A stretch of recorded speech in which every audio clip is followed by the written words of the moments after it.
After a stroke, simple movements can feel difficult. Weakness, imbalance, and fear of falling are common. But the proper support can make a big difference. Stand on their weaker side to improve balance and prevent falls.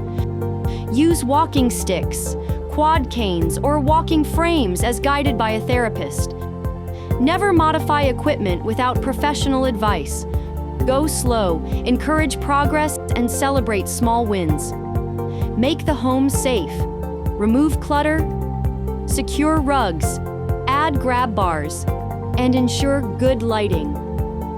Stop if they feel dizzy, weak, or in pain. Seek professional help or call 995 if symptoms worsen. Stroke recovery takes time, patience, and the proper support. Be prepared, stay calm, act fast. Learn more at www.carebuddy.co.